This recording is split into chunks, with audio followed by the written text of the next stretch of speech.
எக்குறை இல்லாமல் வாழும்படி ஆசீர்வாதம் அளிக்கிறேன். ஆகட்டும்.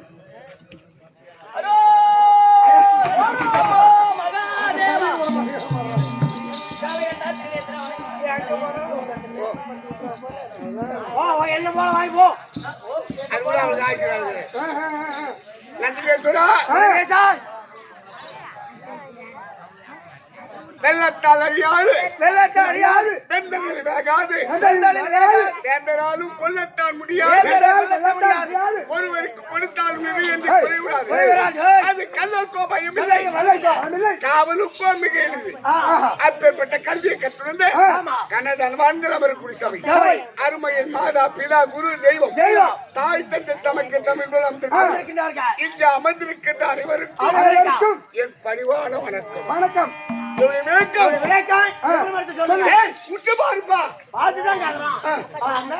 பாம்பு புலிகோலு என்ன சிலா கோலு என்னென்னவோ அடையாளம் தெரியல, ஒண்ணு தெரியல. ஆளை பார்த்தா தெரியலையே ஒண்ணு. சொல்லுங்க. நந்திகேஸ்வரா, நான் கைலாயவாசாரி கோவந்தே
அனைத்து ஜீவன்களுக்கும் பதி அளக்க பரம கடவுள் நான் தான்.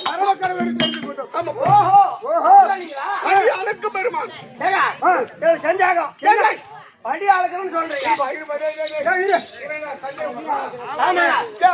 படி அளக்கணும்னு சொல்றீங்க. ஆயுதம் இருந்தவரா, பாதில இருந்தவரா, தற்போது இப்ப அழகிறவரா ஏன்னு கேளு. ஆயுதம் இருந்தவரு மரகா சொருனாரு, அப்படியே கோபுரம் போட்டாரு. அவர் பாதியில வந்து மரகா சொருனாரு, தலைவெட்டி போட்டாரு. இப்ப தற்போது கிலோ இருக்கிறாரு, அளவு குறையுது. அவனுக்கு என்ன சந்தேகம்?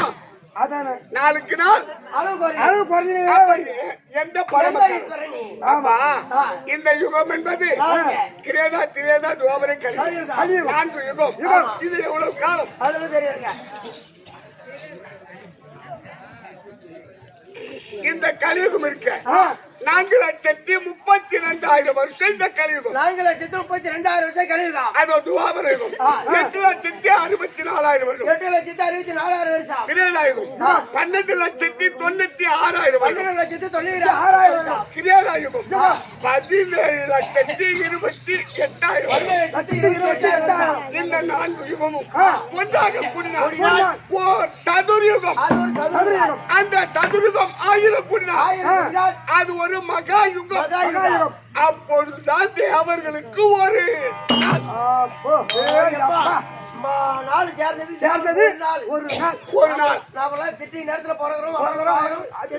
அந்த ஒரு நாள் தினத்தில் 33 அச்சவசுக்கள் இந்த சிவபெருமானை ஒரு சனம் தரிசிக்கலாம். பார்க்கலாம். அப்ப என்னை பார்ப்பதற்கு இவ்வளவு காலம் கடந்தால் ஒரு வினாடி என்ன பார்த்து அந்த நாள் முதல் இந்த நாழிகை வரை யானை முதல் எறும்பு வரை அனைத்து ஜீவன்களுக்கும் பதிகளுக்கும் ஒரே பரம கடவுள் நான் ஒருவன். வெள்ளி அம்பலம் அது திருக்கைலாயம். அப்பா இந்த சிவபெருமான் குடிகொண்டிருக்கூடிய திரு அண்ணாமலை எனக்கு 2 மனைவி, 2 பொண்டாட்டி, தலைமையில் ஒருவன். ஓ, ஆ, சரி இடமாகத்தில் இடபாகத்தில் உள்ள ஒருவர் எந்த குறைபாடு கிடையாது. பொண்டாட்டி ஆமா இந்த தலைமையில் இருக்கவர். பொண்டாட்டி தூக்கி நீ தலைமையில வச்சுனா ஆமா அந்தந்த குடும்பத்துல அவங்க சண்டை வருது. பாருங்க. ஒண்ணும் இல்ல காட்டி எங்க பொண்டாட்டிய கொஞ்சம் பெருமை பேசிட்டேன். எங்க அம்மா எடுத்துக்கிட்டு ராமாயணம் உங்க அம்மா என்னடா தம்பி பொண்டாட்டி தூக்கி தலைமையில வச்சுனா ஆறியா நீங்க தூக்கி வச்சுனா அந்த குடும்பத்துல அந்தந்த குடும்பத்துல சண்டை வருது. டேய் என்னுடைய மனைவி கங்காதேவி தலைமீது இல்லையே நான் பட்டி எரிந்து விடுவேன். ஓஹோ என் அனலை தணிப்பதற்கு கங்காதேவியை தலைமையில வச்சிருக்கேன். சரீர பாகத்தில் உமா மகேஸ்வரர் வச்சிருக்கேன். இந்த வெள்ளி அம்பலத்தில் 2 மனைவி அடியார்கள் எக்கச்சக்கமான எந்த நேரத்திலும் ஓம் நமச்சிவாய சம்போ மகாதேவா அப்படி அழைத்து கொண்டே இருப்பார். ஆண்கள் பெண்கள் எல்லோரும் சம்போ மகாதேவா மகாதேவா சம்போ சிவசங்கரா சங்கரா சம்போ சிவசங்கரா போட்டு வச்சுட்டு பேசாங்க. இந்த கம்பெனி உள்ள மொத்த பேர் அடியார்கள் நிறைந்த இடம். ஏண்டா எக்கச்சக்கமான பேர் இருக்காங்க. யார் யார் இந்த நாளாடியா தூதிக்கும்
திருவண்ணாமலை.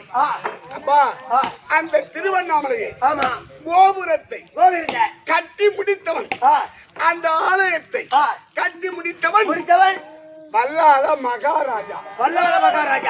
யாரு? வல்லாள மகாராஜா அவர் ஒரு சத்திரியன்.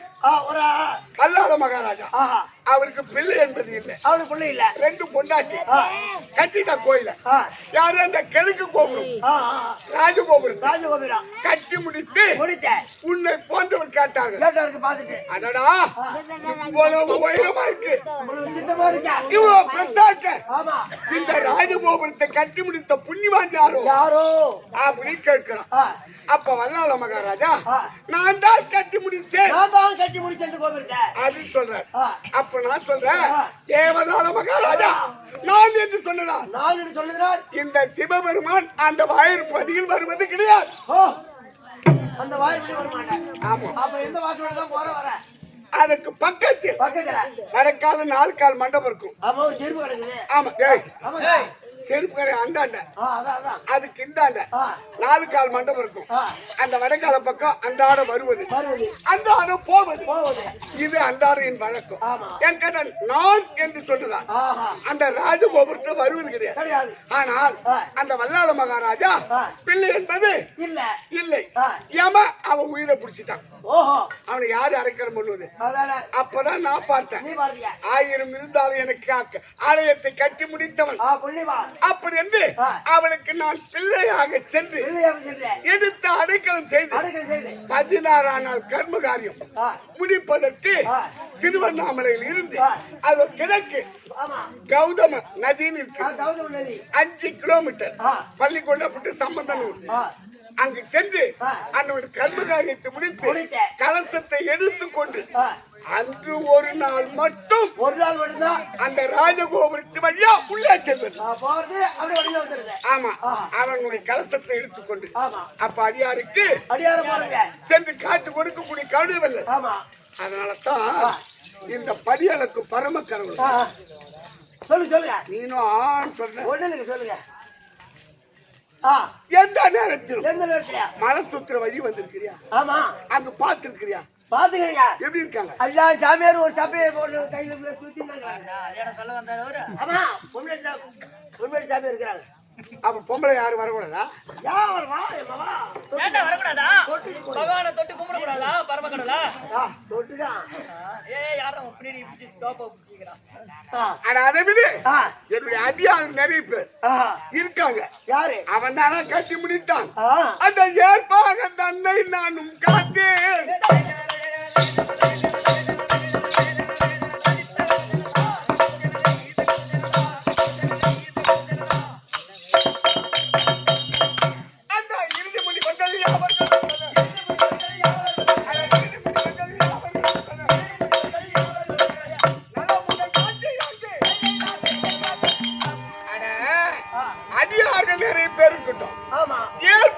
ஒரு நாட்டுக்கு அரசன். அவன் சிறிய அரசன். அந்த ராஜ்கள் என்ன செய்தான்? தம்பி, உன் தர்மக்குடிய நாட்டி யார் வந்து எதை கேட்டாலும் கொடுக்கப்படும் அப்படி வாரி வாரி கொடுத்து இருக்கான். ஆனா படி அளக்கிறான். இது எனக்கு தெரியாது. என் பேர் இருக்கானே அத பார்த்துட்டு நேர கையாய் வந்தான். ஓ பெரிய தாத்தா, நீ என்ன படி அளக்கிற? பூலோகத்துல போய் பாரு. ஒரு சிறிய அரசன். அவன் தாயா எதை காட்டாலும் கொடுக்கிறான். அவன் தான் படியாளுக்கு பெருமான். அவன் தாயா பரம கடவுள். நீ கிடையாது. எக்கச்சக்கமா கேவலமா பேசிட்டான்.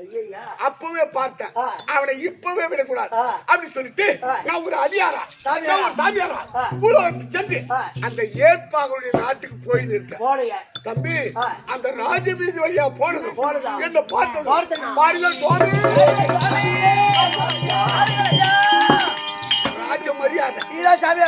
ஆமா, எனக்கு சிவபெருமான் தெரியாது. நான் அடியாரா போறேன். புலித்தோல் ஆசனம் பால் பழங்களை கொடுத்து, சுவாமி அடியேன் பாதப்பட்டது நான் செய்த புண்ணியமோ என் நாட்டு மக்கள் செய்த புண்ணியமோ அவர்கள் உட்கார்கள் அப்படின்னு அமர செய்தான். நானும் கம்முன்னு உட்கார்ந்தேன். பாப்ப இவனை அப்படின்னு சொல்லிட்டு அனைத்து போஜனங்களை கொடுத்து என்ன காரணம் கேட்டேன். அவன் கேட்கிறான். அப்ப நான் சொல்றேன், ஏற்பாகா ஏன் சுவாமி, இது என்னடா கொடி? இது என்ன கொடி? தர்ம கொடி. யார் வந்து எதை கேட்டாலும் கொடுக்க கொடி. எதை கேட்டாலும் கொடுக்கக்கூடிய கொடி. எதை கேட்டாலும் கொடுப்பேன். எதை கேட்டாலும் கொடுக்கிற சுவாமி.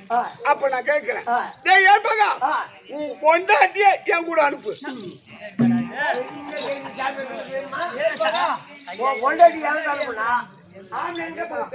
இன்னும் ஒரு மாசம் தான் போறேன். என்னன்னு கேட்கிறேன், உன் பொண்டாட்டிய குட்டுதானா உன் மனைவியை என் கூட அனுப்பு. அப்படி கேட்டதுக்கு கம்மியா ஏண்டா அவன் என்ன கொடி? தர்ம கொடி. எதை கேட்டாலும் கொடுக்க கொடி. அப்ப அவன் மனைவி என் கூட அனுப்பு. அனுப்புடா. அப்புறம் அப்படி கேட்கிறேன். நான் கேட்டு முடிவதற்குள் அவன் மனைவியை அழைத்து சாமியாரோட போடி அப்படின்னு சொல்லிட்டு அவன் சொல்லிட்டு போயிட்டான். நானும் கூட்டிக்கிட்டு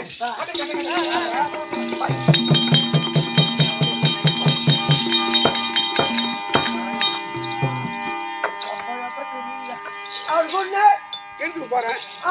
அப்படி வீதி வழியா போறேன். அப்படி போகும்போது இது என்ன ஊரு? வீர சோழபுரம்.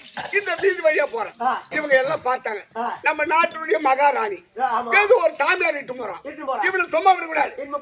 சாமியார, இது என்ன மாயம்? என்னடா பொடி ஊதுன? எடுத்தான் தடி தாம்ப பூரா பேரும் அடிக்க வரோம். ஊதிய ஓட்ட ஓடுறேன். யாருக்கிட்ட? ஏற்பாங்க. உன் கொண்டாட்டி என் கூட அனுப்புற மாதிரி அனுப்பிட்டு ஆளை வச்சு ஒதுக்க பாக்குறியா? இது நியாயம். குடுக்கடா உன் தர்ம கொடியா. குடுக்க என்னடா கொடி அப்படின்னு சொல்றேன். சாமி இல்லைங்க, உன்னை யாரும் தடுக்க மாட்டான். எடுத்தா வாழா. என்னை யார் யாரெல்லாம் தடுத்தானோ அவன் பூரா பேரையும் வெட்டி வீசி விட்டான். சுவாமி யாரும் தடுக்க மாட்டாங்க. இனிமே என் பொண்டாட்டி கூட்டி போயா அப்படின்னு சொல்லிட்டு சொன்ன உடனே அதை கட்ட கட்ட கட்ட கட்ட கூட்டி போறேன். முகையூர் ஐயா, முகையூர் பஸ் ஸ்டாண்ட்ல நிக்கிறேன்.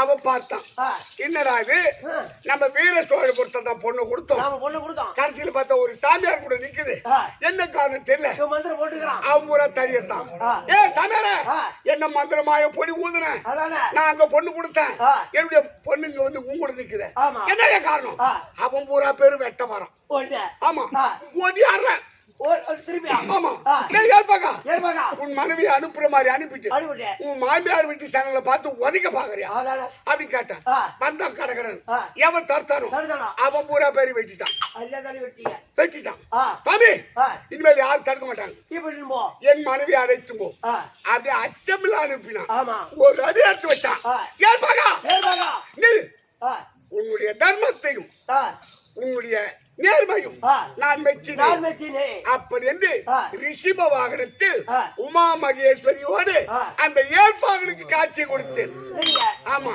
அவன் தான் 63 நாயன்மார்களில் இயற்பிக நாயனார் அது மட்டும் இல்ல இந்த இரு நாட்டு குடிமக்களை வெட்டணும் எல்லோருக்கும் திருக்கையாயம் எல்லோருக்கும் சொர்க்க பதவி கொடுத்து அடியாருக்கு அடியாராக சென்று காட்சி கொடுக்கக்கூடிய கருணை வல்லல் நாட்டுக்கெல்லாம் வல்லல் ஆனால் என் கூடவே இருக்கிறாப்பா யாரு மேல அதுக்கு என்னப்பா என்னது மேல உட்காந்துக்கிறாங்க ஆமா மலை மேல அவ உட்காந்துட்டு ஏன் போற மாதிரி உனக்கு என்னடா போறாம போறாம இல்லையா கொரியா சொல்றியா அவள் இல்லை என்றால் நான் 10 எழுதி விடுவேன் ஆனாதான் எப்படியோ கெஞ்சி வச்சுக்கிறேன் அவளும் இஷ்டத்துக்கு தான் போய்க்கிறான் சரி போன் விடுறேன் அம்மா நாளைக்கு எங்க போயிட்டு போறான்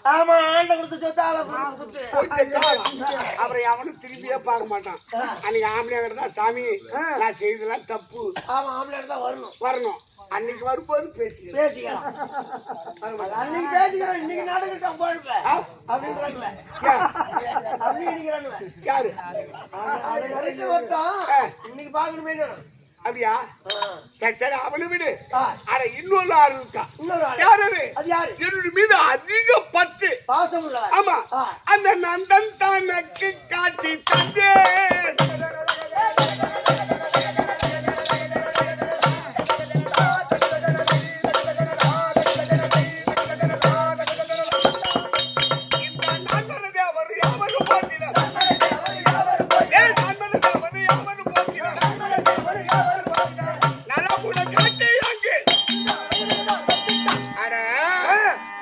அம்பேத்கர் பரம்பரையில் உதித்தவன் நந்தன் அவன் எங்க பிறந்தவன் அம்பேத்கர் பரம்பரையில் உதித்தவன் ஆனால் இந்த சிவபெருமான் மீது அதிக பற்று எந்த நேரத்திலும் சிவசுவாமி சிவபெருமானி நடராஜ பெருமானி தாண்டவமூர்த்தியே அப்படின்னு எந்த நேரத்திலும் என்னுடைய சிந்தனையே ஆமா ஆனால் அவன் ஒரு ஐயருக்கு அடிமையா இருக்கிறான்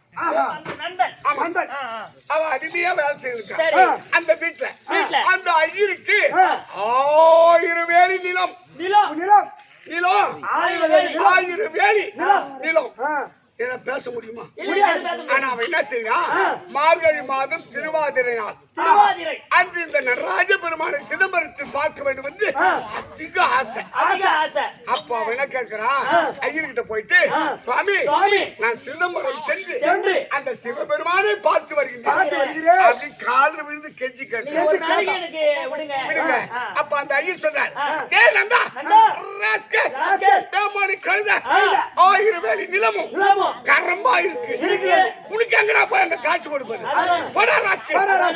அப்படின்னு மெச்சிட்டாரு எதிர்த்து பேச முடியும் அழுதுகிட்டே வீட்டுக்கு போறான் தூக்கம் வரல அவனுக்கு இறைவா நாளை காலையில உன்னை பார்க்கணும்னு நான் நினைக்கிறேன் என்னுடைய தலைவன் ஐயரு எனக்கு விடை கொடுக்கலையே ஐயோ அப்படியே அழுகுறான் அவன் அழுவதை பார்த்து நான் என்ன செய்ய தெரியுமா என்னுடைய பூதகங்களை விட்டு அந்த ஐயருடைய 1000 வேலி நிலமும் ஒரே நாள் இரவில் நடவு நட்டு களை பறித்து கதிர் சாய்ந்து இருக்கு அறுவடை செய்கிற மாதிரி அப்ப நந்தனுடைய கணவனை சொல்றேன். நந்தா, நீ சென்று உன் ஐயரிடம் எடுத்து உரைத்து விட்டு நாளை காலையில் என் தரிசனத்தை பார்க்கவா அப்படின்னு ஓடி பார்க்கிறோம். 1000 வேலி நிலமும் அப்படி விளைச்சலா இருக்கு. ஒரே ஒருத்த ஐயர்கிட்ட வர்றான். சுவாமி வந்து பாருங்க, நம்முடைய நிலம் பூரா பயிராயிருக்கு, அறுவடை செய்யலாம், என்னை இப்பயாகிலும் விடை கொடுங்க அப்படின்னு கால் வந்து கேட்க ஓடி வந்து பார்த்தான். டே பித்தா, உன் பித்து பூச்சி போச்சா அப்படி சொல்லிட்டு நிலத்தை பார்த்தா அப்படியே குலை சாய்ந்து நந்தா என்ன மன்னிச்சிருப்பா அப்படின்னு உனக்கு நான் சொல்வது கிடையாது, எனக்கும் அருள் கொடுக்க வேண்டும், போயிட்டு வா அப்படின்னு ஐயர் விடை கொடுக்கின்றார். அப்படியே என் ஏக்கத்தில் வருகின்றான். எங்க சிதம்பரத்துல அவன் தெற்கு வாசப்படி நின்று நடராஜ பெருமானே அப்படி கூப்பிட்டு இருக்கான். உள்ள வரல, ஆனா என் முகத்தை அவன் பார்க்க முடியல.